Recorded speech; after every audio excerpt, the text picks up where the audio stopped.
Hello friends, എല്ലാവർക്കും നമസ്കാരം. നിങ്ങളെ ഏവരും കാത്തിരിക്കുന്ന നയനയുടെയും ആദർശിന്റെയും ഇന്നത്തെ വിശേഷത്തിലേക്ക് എല്ലാ കൂട്ടുകാർക്കും സ്വാഗതം. എല്ലാവർക്കും നല്ലൊരു ദിവസം ആശംസിച്ചുകൊണ്ട് തന്നെ നമുക്ക് ഇന്നത്തെ സൂപ്പർ ഹിറ്റ് വിശേഷത്തിലേക്ക് കിടക്കാം. അപ്പൊ അതിനു മുമ്പായിട്ട് ആരെങ്കിലും നമ്മുടെ ഈ ചാനൽ ആദ്യമായിട്ട് കാണുന്നുണ്ടെങ്കിൽ ഇതുവരെ സബ്സ്ക്രൈബ് ഒന്നും ചെയ്തു വെച്ചിട്ടില്ലെങ്കിൽ തീർച്ചയായിട്ടും ഒന്ന് സബ്സ്ക്രൈബ് ചെയ്ത് വെച്ചോളൂ കേട്ടോ.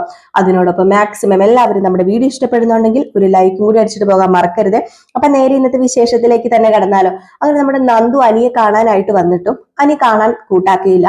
അനി അവിടുത്തെ മാനേജരോട് പറഞ്ഞിരിക്കുന്നത് ഞാൻ ഇവിടെ ഇല്ല എന്ന് പറയാനാ. അങ്ങനെ വളരെയധികം നിരാശയോട് കൂടി തന്നെയാണ് നമ്മുടെ നന്ദു അവിടെ നിന്ന് പോകുന്നത്. പോയിട്ട് നമ്മുടെ നന്ദു ഒരു മെസ്സേജ് അയക്കുകയാണ് കേട്ടോ അനിക്ക്. അതും വേറെ ഒന്നുമല്ല മെസ്സേജ് അയക്കുന്നത്. അത് പിന്നെ അനി, നിന്റെ ഫീലിങ്സ് എനിക്ക് നന്നായിട്ട് മനസ്സിലാവുന്നുണ്ട്.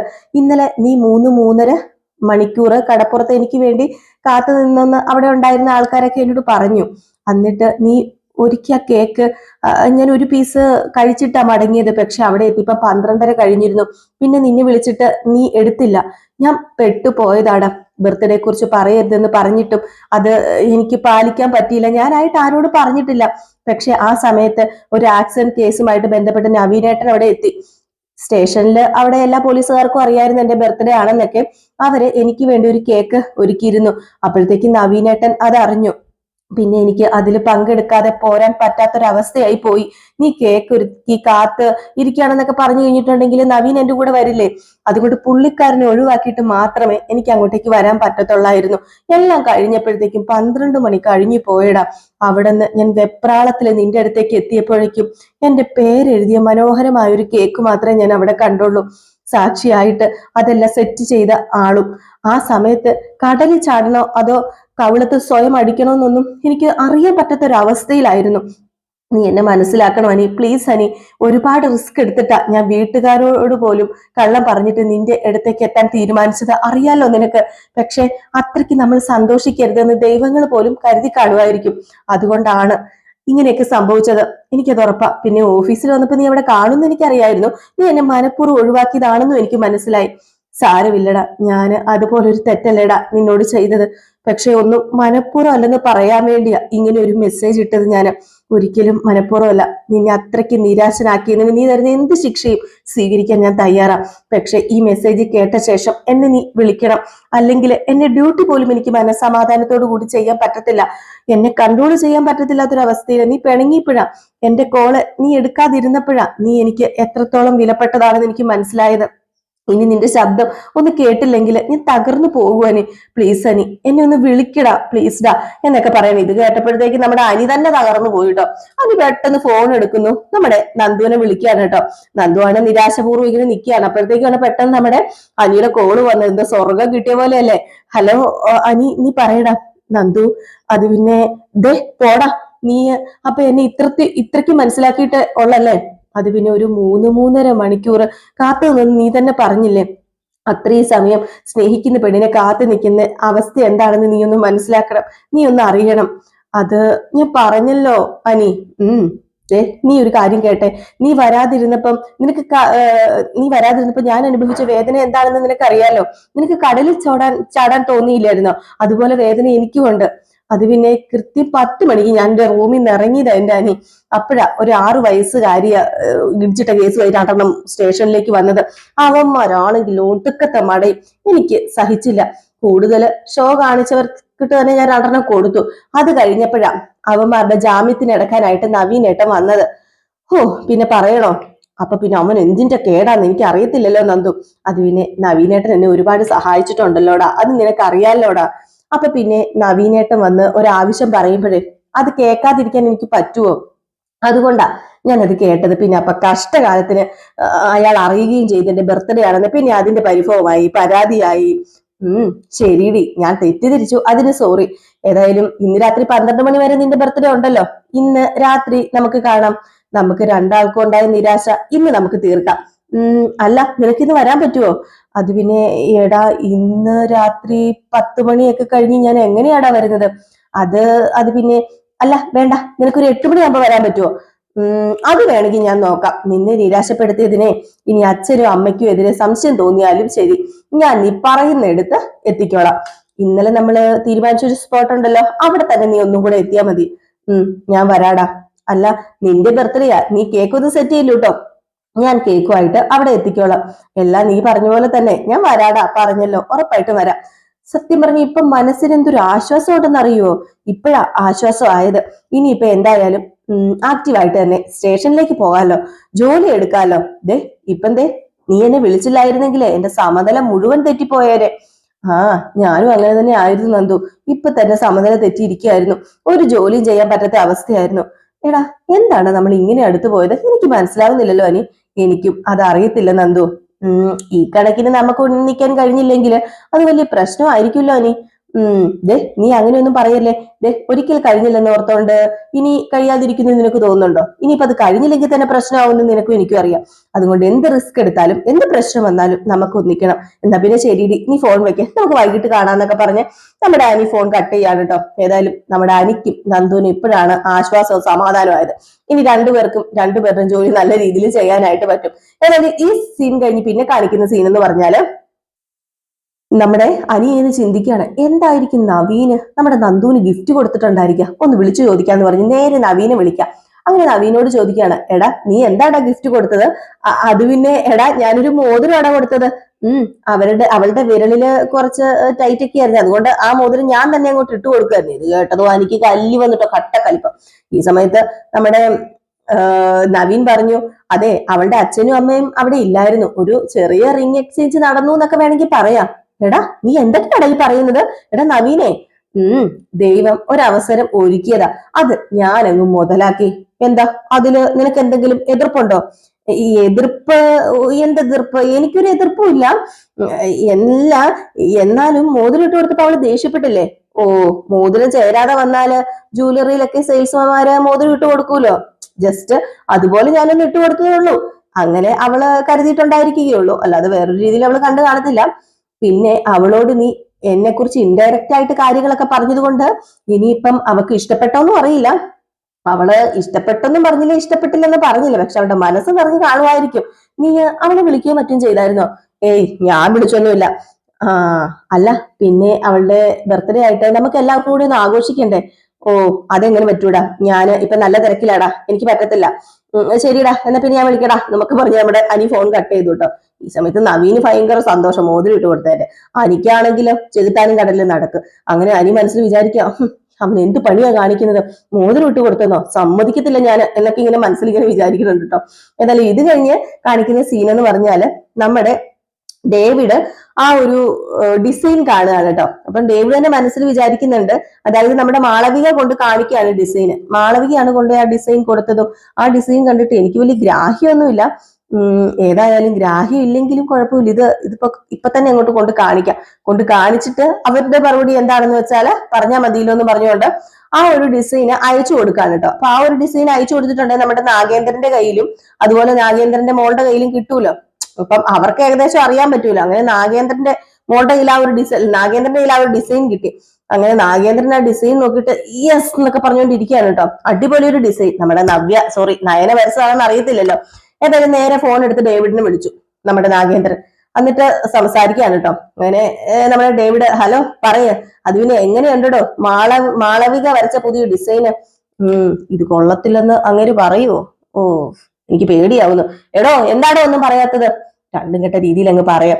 തിരക്കേടില്ല സാറേ. എന്താടോ അങ്ങനെ പറഞ്ഞത്? ഞാൻ ആ ഡിസൈൻ കണ്ടല്ലോ, ശരിക്കുള്ള അഭിപ്രായം താനൊന്ന് പറയടോ. കുഴപ്പമില്ല സാറേ, കുഴപ്പമില്ല, തിരക്കേടില്ല. എന്നാലും സൂപ്പർ എക്സലന്റ് എന്നൊന്നും താൻ പറയില്ലല്ലേ? അത് പിന്നെ എനിക്ക് ഭയങ്കരമായിട്ട് ഇഷ്ടപ്പെട്ടു സാറേ. ഓ, ഇഷ്ടപ്പെട്ടു. അതെ, ഇഷ്ടപ്പെട്ടു. പിന്നെ സാറല്ലേ ഇതൊക്കെ പറയേണ്ടത്. എടാ ഡേവിഡ്, നല്ലതിന് നല്ലതെന്ന് പറയണം. സാറേ, നല്ലതൊക്കെ തന്നെയാ. പിന്നെ തനിക്ക് ഇതിന്റെ ABCD അറിയത്തില്ലല്ലോ.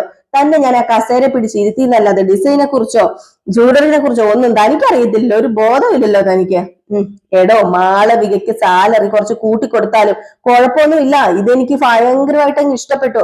മാളവിക കളക്ഷൻസ് മാർക്കറ്റ് പിടിച്ചടക്കൂടോ. അത്രയ്ക്ക് രസമാണ്, അത്രയ്ക്ക് ഗംഭീരമാണ്, അത്രയ്ക്ക് സൂപ്പറാണ്, എക്സലന്റ് ആണ്. നമ്മൾ എല്ലാ അർത്ഥത്തിലും വിജയിക്കാൻ പോവുക.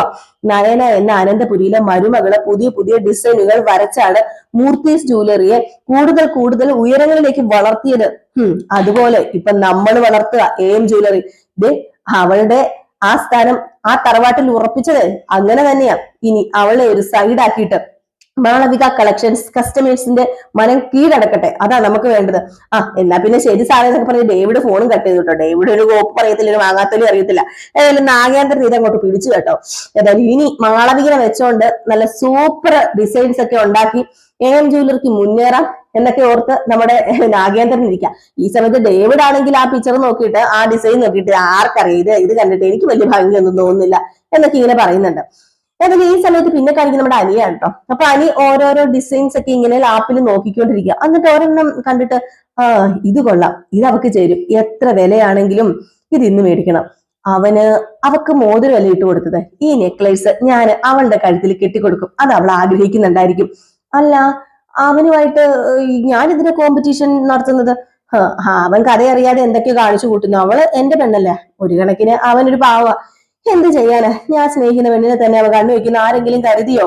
ഏതായാലും ഈ നെക്ലേസ് അവൾക്ക് നന്നായിട്ട് ചേരും, ഇത് തന്നെ മേടിക്കാം, ഇത് തന്നെ ഇട്ട് കൊടുക്കാം എന്നൊക്കെ പറഞ്ഞൊരു നെക്ലേസ് സെലക്ട് ചെയ്ത് വെച്ചേക്കുണ്ടോ. 2 റിങ്ങും ഉണ്ട്. എന്നിട്ട് നമ്മുടെ അനി വിചാരിക്കുക ഇത് ഇട്ടോണ്ട് വരുന്ന അവളെ കാണാൻ എന്ത് ഭംഗിയായിരിക്കും, നല്ല രസമായിരിക്കും, ഒരു സാരിയും കൂടെ ഉടുക്കുകയാണെങ്കിൽ സൂപ്പർ ആയിരിക്കും എന്നൊക്കെ. ഏതായാലും ഈ ഒരു സമയത്താണെങ്കിൽ നമ്മുടെ അനി ഇങ്ങനെ സ്വപ്നം കാണട്ടെ, സാരിയൊക്കെ ഉടുത്ത് ഒരു നെക്ലേസും ആ കമ്മലൊക്കെ ഇട്ട് ഇങ്ങനെ വന്നോണ്ടിരിക്കുന്ന നമ്മുടെ അനിയല്ല സോറി നന്ദുവിനെ. അങ്ങനെ നമ്മുടെ അനി ഇത് കണ്ടോടനെ പറയാ, ഈ മാലയും കമ്മലൊക്കെ ഇട്ടപ്പം നിന്റെ ഭംഗി കൂടി, അത് പിന്നെ ഇത്രയും വില പിടിച്ചൊന്നും എനിക്ക് വേണ്ടായിരുന്നു അനി. ഒന്നാമത് എനിക്ക് ഇത് ആരെയും കാണിക്കാൻ പോലും പറ്റത്തില്ല, പിന്നെ എന്തായാലും ഇതുപോലെ ഒരു ഡയമണ്ട് കമ്പല് മാലയൊന്നും എന്റെ കയ്യിൽ പൈസ ഇല്ലെന്ന് അച്ഛനും അമ്മയ്ക്ക് അറിയുകയും ചെയ്യാം, അതുകൊണ്ട് എനിക്ക് കാണിക്കാനും പറ്റത്തില്ല. എന്തായാലും നീ ഇതിപ്പോ ആരെയും കാണിക്കണ്ട, എനിക്ക് കാണുന്നു തോന്നുന്നു മാത്രം നീ തണിഞ്ഞോണ്ട് വന്നാ മതി. അല്ല, ഞാനിത് എവിടെ വെക്കും, എവിടെ സൂക്ഷിക്കും? അത് പിന്നെ നമുക്ക് ഒരു ലോക്കറിൽ വെക്കാം, ഞാൻ നിനക്ക് വേണ്ടി ഒരു അക്കൗണ്ട് തുടങ്ങാം. അതിന്റെ ഒന്നും ആവശ്യമില്ല, എനിക്ക് അക്കൗണ്ട് ഒക്കെ ഉണ്ട്, ഞാൻ അവിടുത്തെ ലോക്കറിൽ കൊണ്ടുവച്ചോളാം. അങ്ങനെ ബാങ്കിൽ ലോക്കറില് ദേ നീ ഈ ആഭരണങ്ങൾ വെക്കുന്ന കൂട്ടത്തിലെ നിന്റെ മനസ്സില് എന്നെയും കൂടി ഒന്ന് സൂക്ഷിച്ചു വെച്ചേക്കണം കേട്ടോ എന്നൊക്കെ പറഞ്ഞിട്ട് നമ്മുടെ നന്ദുവിനെ ഇങ്ങനെ ചേർത്ത് പിടിക്കുകയാണ് കേട്ടോ. ഏതായാലും ഈ സീൻ എന്ന് പറയുന്നത് നമ്മുടെ അനി സ്വപ്നം കാണുന്നതാണ്. കാരണം അനി ആ നെക്ലേസ് നോക്കിയിട്ട് ഇത് സ്വപ്നം കാണുന്നതാണ്, നമ്മുടെ നന്ദു അതൊക്കെ ഇട്ടുകൊണ്ട് വരുന്നതും നല്ലൊരു അടിപൊളി സ്വപ്നം, ഒരു പകൽ സ്വപ്നമാണ് കേട്ടോ. ഇങ്ങനെ സ്വപ്നം എന്ന് പറഞ്ഞാൽ മനസ്സിൽ ഇങ്ങനെ വിചാരിക്കുന്നതാണ് കേട്ടോ. അങ്ങനെ സ്വപ്നമൊക്കെ കണ്ടോണ്ടിരിക്കുമ്പോഴത്തേക്കും അവിടെ ഒരാൾ സ്റ്റാഫ് കയറി വന്നിട്ട് ഫയൽ കൊടുക്കുന്നുണ്ട്. ഫയലൊക്കെ അപ്പൊ നമ്മുടെ അനി മേടിച്ചിട്ട് ഇവിടെ വെച്ചാൽ ഞാൻ അത് സൈൻ ചെയ്തോളാന്ന് പറഞ്ഞ് അവിടെ മാറ്റി മേടിച്ച് ഇങ്ങനെ വെക്കുകയാണ് കേട്ടോ. അപ്പോഴത്തേക്ക് അയാൾ പോയി വീണ്ടും നമ്മുടെ അനി ഇങ്ങനെ ഇരുന്നിട്ടൊക്കെ ഇങ്ങനെ ചിന്തിക്കുന്നു, കാര്യങ്ങളൊക്കെ ആലോചിക്കുന്നു കേട്ടോ. അപ്പൊ ഇതൊക്കെ കഴിഞ്ഞിട്ട് പിന്നെ കാണിക്കുന്ന സീൻ എന്ന് പറഞ്ഞിട്ട് നമ്മുടെ മാളവികയും നയനയും ആദർശും തമ്മിലുള്ള സംഭാഷണം, അത് മ്യൂട്ട് ചെയ്ത് വെച്ചാട്ടോ നമ്മളെ കേൾപ്പിക്കുന്നത്. അപ്പൊ അവരിങ്ങനെ സംസാരിക്കുന്നുണ്ട്, AM ജ്വല്ലറിനെ കുറിച്ച് തന്നെയാണ് സംസാരിക്കുന്നത്, എന്തൊക്കെയോ നമ്മുടെ മാളവിക വന്ന് പറയുന്നുണ്ട്. അതിൽ മാളവിക പോയി കഴിഞ്ഞപ്പോഴത്തേക്കും നമ്മുടെ ആദർശ് പറയുന്നുണ്ട്, ഏതായാലും ഇത് വലിയ ഭാഗ്യം തന്നെയാണ്. അത് പിന്നെ നമുക്ക് കണ്ടുമുട്ടുന്ന ഈ ഒരു സ്ഥലങ്ങളൊക്കെ ഉണ്ടല്ലോ, അതൊക്കെ ഭയങ്കര സേഫ് ആയിരിക്കണം. ഇവിടെ ഒരു CCTV ക്യാമറ പോലും ഇല്ല. അതൊന്നും അല്ല ആദർശേട്ടാ, അവൾ ഈ അന്വേഷണമൊക്കെ നടത്തുമ്പം അവർക്ക് സംശയമൊന്നും തോന്നരുത്, അത് അവർക്ക് ആപത്താണ്. ആദർശേട്ടൻ പലപ്പോഴും അവളോട് പറയുന്നത്, ഡേവിഡിനോട് സംസാരിക്കുമ്പോൾ തന്ത്രപൂർവ്വം നമുക്ക് വേണ്ടുന്ന കാര്യങ്ങൾ ചോദിച്ച് മനസ്സിലാക്കണം എന്നല്ലേ. അങ്ങനെ ചോദിച്ചു മനസ്സിലാക്കും അവള്. അതുകൊണ്ട് അവള് പല ചോദ്യങ്ങളും ചോദിക്കും. അയാള് നിസ്സാരക്കാരനല്ല, ബിസിനസ്സിൽ വിജയിച്ച ഒരാളാ. അപ്പൊ അതുകൊണ്ട് തന്നെ തന്ത്രപൂർവം ചിലപ്പം എന്തെങ്കിലും കണ്ടുപിടിച്ചാല് അറിയാലോ, മാളവികനെ അയാളുടെ ആൾക്കാർ ഫോളോ ചെയ്യുകയും ചെയ്യും, അതുപോലെ തന്നെ മാളവികനെ എന്തെങ്കിലും ചെയ്യുകയും ചെയ്യും. അയാൾ അത്രയ്ക്ക് വലിയ ബുദ്ധിയുള്ള ആളൊന്നുമല്ല, അതൊന്നുമല്ല. പിന്നെ അയാളെ MD സ്ഥാനത്തേക്ക് നിയോഗിച്ച ഒരാളുണ്ടല്ലോ, അയാൾക്ക് ബുദ്ധിയുണ്ട്. അല്ല, ഈ ഡേവിഡിന് ബുദ്ധിയില്ലെന്ന് എങ്ങനെ അറിയാൻ പറ്റും? എങ്ങനെ അത് ആദർശേട്ടന് അറിയാം? അതിന് മാളവിക പറഞ്ഞല്ലോ, ഒരു ബുദ്ധിയും ബോധവും ഇല്ലാത്ത മനുഷ്യനാണെന്ന്. പിന്നെ അയാൾ ആദ്യം പറഞ്ഞ നീ വരച്ച ഡിസൈൻസ് ഒന്നും കൊള്ളില്ലല്ല, ഇന്റർവ്യൂവിന് മാളവിക കൊണ്ട് കാണിച്ചപ്പം. പിന്നെ അതിനെക്കുറിച്ച് ബോധ്യമുള്ള ഒരാൾ തന്നെ എക്സലന്റ് എന്ന് പറഞ്ഞ് മറുപടി കൊടുത്തത്. അയാളെ നമുക്ക് കണ്ടെത്തേണ്ടത്. അല്ല, മറിഞ്ഞിരിക്കുന്ന ആളെ നമ്മൾ എത്ര പെട്ടെന്ന് കണ്ടെത്താൻ പറ്റുമോ? അത്രയ്ക്ക് പെട്ടെന്ന് കണ്ടെത്താൻ പറ്റണമല്ലോ. അല്ല, കിരണിന്റെ ഫ്രണ്ട് സേവിയർ എത്രയും പെട്ടെന്ന് കണ്ടെത്തിയേനെ. ഏതായാലും ഞാൻ ഗൾഫിലേക്കൊക്കെ ഒന്ന് അന്വേഷിച്ച് നോക്കട്ടെ, നമുക്ക് കണ്ടുപിടിക്കാതിരിക്കാൻ പറ്റത്തില്ലല്ലോ. കിരണിന്റെ ഫ്രണ്ട് സേവിയറിനെ അവരെ എപ്പോഴേ കണ്ടെത്തിയേനെ എന്നാട്ടോ ഇങ്ങനെ പറയുന്നത് നമ്മുടെ ആദർശ്. അല്ലാതെ നമ്മുടെ സേവിയർ, കിരണിന്റെ ഫ്രണ്ട് സേവിയർ കണ്ടെത്തിയേനെന്നല്ല കേട്ടോ. അങ്ങനെയൊക്കെ പറഞ്ഞിട്ട് ഇവരങ്ങ് പോവുകയാണ് കേട്ടോ. അതായത് ഇവര് എപ്പോഴും പുറകെ തന്നെ നടപ്പുണ്ട്, AM ജ്വല്ലറിയുടെ എങ്ങനെയെങ്കിലും കണ്ടുപിടിക്കണം, മാളവിക കൂടെ ഉണ്ടല്ലോ.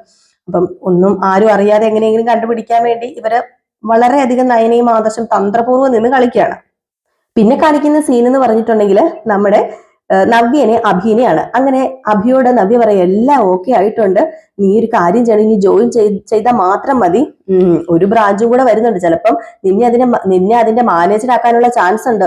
അയ്യോ മാനേജരോ? നീ ഞെട്ടിയല്ലേ? എടാ ഞാൻ ആ കമ്പനിയുടെ മോഡൽ ആയതിനു ശേഷം കമ്പനി ഒരുപാട് മുകളിലേക്ക് പോയി, അതിന്റെ നന്ദിയാ അവരീ കാണിക്കുന്നത്. എന്റെ ഐശ്വര്യ എന്നാ പറയുന്നത്. പിന്നെ മൂർത്തീസ് ജ്വല്ലറിയിലെ ജോലി ചെയ്തതിന്റെ പരിചയം നിനക്കുണ്ടല്ലോ, ആ എക്സ്പീരിയൻസ് ഡേവിഡ് സാറ് പരിഗണിച്ചിട്ടുണ്ട്, അതുകൊണ്ട് തന്നെ നിന്നെ മാനേജരാക്കും. അത് പിന്നെ നീ എങ്ങനെയെങ്കിലും മുത്തശ്ശിയോടും കാര്യം പറയണം, കിട്ടിയ അവസരം നഷ്ടപ്പെടാതിരിക്കാൻ വേണ്ടി നോക്കണം. ഇവിടെയുള്ളവർ ഞാൻ ഇവിടെ നിന്ന് പോയപ്പോ നിനക്ക് ജോലി കിട്ടുന്നതിന് വലിയ താല്പര്യമൊന്നും കാണിച്ചില്ല. ആ സമയത്ത് നീയും അവിടെ ഇരുന്ന് പരുകുന്നത് ഞാൻ നന്നായിട്ട് കണ്ടതാ.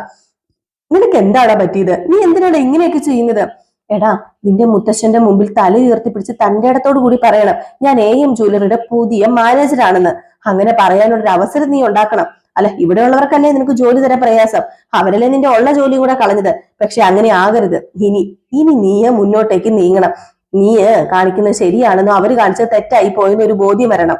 അങ്ങേരെ മൂത്ത കൊച്ചുമകനെ പുറത്താക്കിയപ്പം ആ സ്ഥാനത്ത് ശരിക്കും നീയല്ലേ വരേണ്ടത്. എന്നിട്ടും അവിടെ അനിയെ കൊണ്ട് പിടിച്ചു നിർത്തിയില്ലേ? അത് പിന്നെ ഞാൻ അനന്തപുരിയിലെ സന്തതി അല്ലല്ലോ, അതുകൊണ്ട് പുറത്തുള്ളവരെ കമ്പനിയുടെ MD ആക്കിയാലും എന്നെ ആ സ്ഥാനത്തേക്ക് ആ ഘടകം കൊണ്ടുവരത്തില്ല, അതെനിക്കറിയാം. നിനക്കിനി അതിന്റെ ഒന്നും ആവശ്യമില്ല അഭി. നീ നന്നായിട്ട് പെർഫോം ചെയ്യുകയാണെങ്കിൽ AM ജ്വല്ലറി കേരളത്തിൽ മൊത്തം വ്യാപിക്കാൻ പോവാ. അങ്ങനെയാണെങ്കിൽ കുറച്ച് ജ്വല്ലറിയുടെ ചാർജ് എല്ലാം നിന്നെ അവർ ഏൽപ്പിക്കും, അത് ഉറപ്പുള്ള കാര്യമല്ലേ. അത് കഴിഞ്ഞ് പിന്നെ മൊത്തം നീ നോക്കാൻ പറയും, നീ വലിയ ആളാകും. അങ്ങനെ വന്നാല് എനിക്ക് പരസ്യത്തിൽ പോലും അഭിനയിക്കാൻ പോകണ്ട. ലക്ഷങ്ങളാ നിന്റെ കയ്യിൽ വരാൻ പോകുന്നത്, കോടികള്. പിന്നെ അധികാരം കിട്ടുമ്പോ കളവും ചതിയൊന്നും ചെയ്യാതിരുന്നാ മതി. അതൊന്നും ഞാൻ ചെയ്യത്തില്ലടി, അതൊക്കെ ഞാൻ നിർത്തിയിടി. നന്നാവാൻ തീരുമാനിച്ചപ്പോഴല്ലേ എല്ലാവരും കൂടി എന്നെ ജയിലിൽ കയറ്റിയതും കമ്പനിയിൽ നിന്ന് പുറത്താക്കിയതും ഒക്കെ. അതിനുള്ള പകരം വീട്ടിൽ കൂടിയാ അഭി ഇത്. അങ്ങനെ മനസ്സിലാക്ക്. ഞാന് ഡേവിൻ സാറിന് വാക്ക് കൊടുത്തിട്ടുണ്ട്, പറയുന്ന സമയത്ത് നീ ജോയിൻ ചെയ്യുമെന്ന്. അതുപോലെ നീ ജോയിൻ ചെയ്താൽ മാത്രം മതി. ഇനി നീ എനിക്കൊപ്പം നിൽക്കണം, ഞാൻ പറയുന്നത് കേൾക്കണം. ഈ വീട്ടിലുള്ളവരോട് നിനക്ക് തന്റെ അടുത്തോടു കൂടി കാര്യം പറയാൻ പറ്റുന്നില്ലെങ്കിൽ പോട്ടെ, അത് വിട്ടേനെ. ഞാൻ എല്ലാവരോടും പറഞ്ഞോളാം. നാളെ നമ്മുടെ കുഞ്ഞ് സ്കൂളിൽ പോകുന്ന സമയത്ത് അവന് പറയാൻ പറ്റണം അവന്റെ അച്ഛൻ നല്ല പൊസിഷനിലാണെന്നും നല്ലൊരു ജോലി ഉണ്ടെന്നും. എനിക്ക് അത്ര മാത്രം മതി എന്ന് പറഞ്ഞിട്ട് നമ്മുടെ നവ്യ അങ്ങ് പോവാട്ടോ. ഏതായാലും അഭി ഇതൊക്കെ കേട്ടിട്ട് ഇങ്ങനെ നിൽക്കുകയാണ്, ഒരു ചിരിയൊക്കെ ചിരിച്ച്. പിന്നെ കാണിക്കുന്ന സീൻ എന്ന് പറഞ്ഞിട്ടുണ്ടെങ്കിൽ നമ്മുടെ അനിയാണെങ്കിൽ 10 മണിയാകുമ്പോഴത്തേക്ക്, അല്ല 10 മണിയല്ല 8 മണിയാകുമ്പോഴത്തേക്ക് ചെല്ലണമല്ലോ നന്ദുവിന്റെ അടുത്തേക്ക്. അതിനുവേണ്ടിയുള്ള ഒരുക്കവും വെപ്രാളങ്ങളും ഒക്കെയാണ് കേട്ടോ. അങ്ങനെ അണിഞ്ഞൊരുങ്ങിയൊക്കെ ഇരിക്കുകയാണ്, നെക്ലേസ് ഒക്കെ വെച്ചോണ്ട്. അപ്പോഴത്തേക്കുമാണ് ജാനകി കയറി വരുന്നത്. എപ്പോഴാണ് ജാനകി പറയുന്നത്, ഇന്ന് എന്റെ വെഡിങ് ആനിവേഴ്സറിയാ, ഞങ്ങളുടെ വെഡിങ് ആനിവേഴ്സറിയാ. എങ്കിൽ നീ മറന്നുപോയല്ലേ, എല്ലാ പ്രാവശ്യം വിഷ് ചെയ്യുന്നതല്ലായിരുന്നോടാ, ഒന്ന് വിഷ് പോലും ചെയ്തില്ലല്ലോടാ, നീ ഒരു ഗിഫ്റ്റ് പോലും മേടിച്ചില്ലല്ലോടാ എന്നൊക്കെ പറഞ്ഞ് പരാതി പറയാം.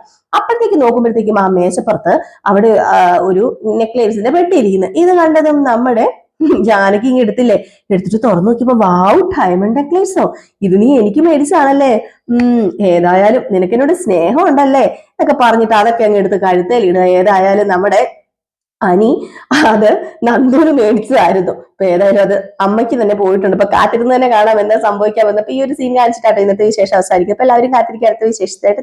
Bye bye.